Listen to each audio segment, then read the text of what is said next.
Gonna make this little video just because I'm doing something to it. I'll show you. I said I would show you the whole step, the whole way.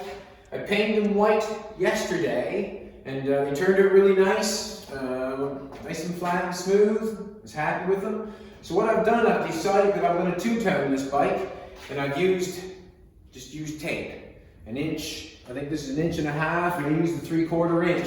I usually like to have fine line tape, little like tape that's 1/4 inch, so I can, direct my lines better. Didn't have any, didn't want to bother anybody, so we had the 3/4 inch, so that's what I did it with, and that's what I usually do.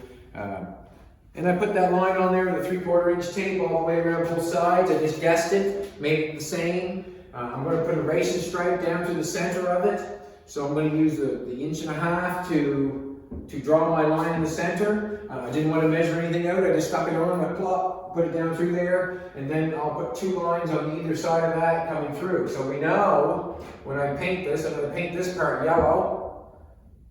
When I paint this, I pull this off, we know there's going to be a white stripe there. So I'm going to put 2 stripes on either side of that, and that's what I'm planning on doing. The top of it is going the same color as the top of this. We put the globes together this morning. They look fantastic. I'm very happy with those. Those look so nice. Also, as I'm doing this bike, I am doing it with all the materials that I have here. I'm not buying anything. I'm doing with leftover materials. The white is a color that I've used. I've leftover paint. That's why I'm using it. And that's what I'm doing. I'm using all leftover stuff. I haven't went and bought anything yet.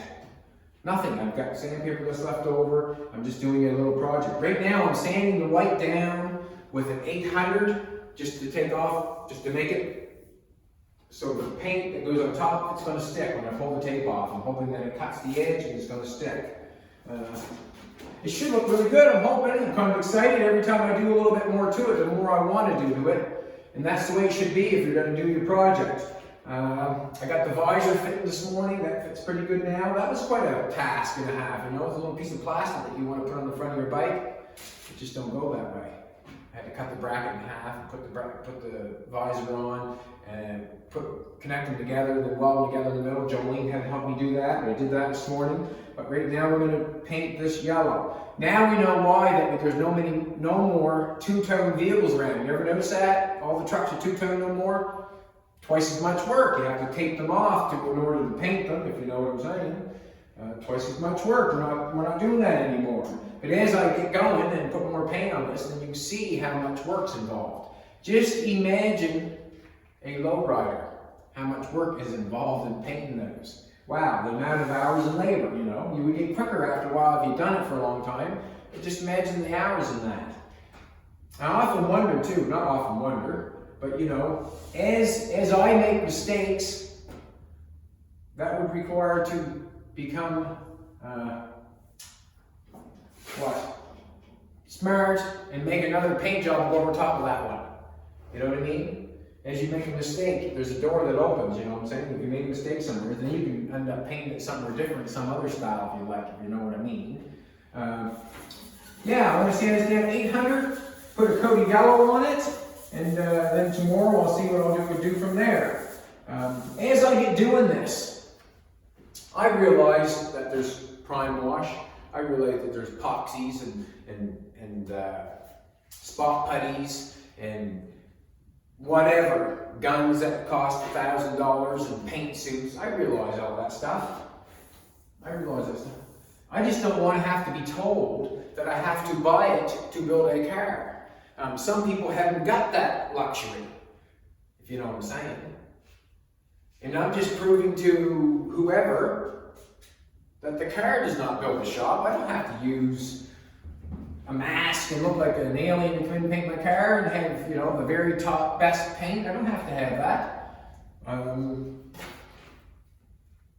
taking my cars all over the world. I'm happy with them.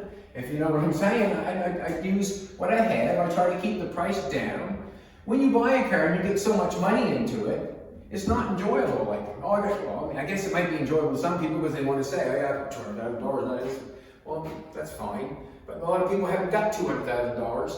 If you use your brain and just try to figure, just try to cheap it out a little bit, then you can get this. You can get the exact same job It's just that one costs $200,000 and one costs $40,000, if you know what I'm saying. I don't think that the hockey stick made Wayne Gretzky, you know.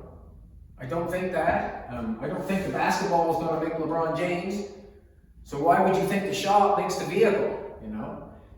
If we can, you know, if the people that want to build a car and can't afford it and just try to use different stuff and different methods to get a job done, and that's what I'm doing it for.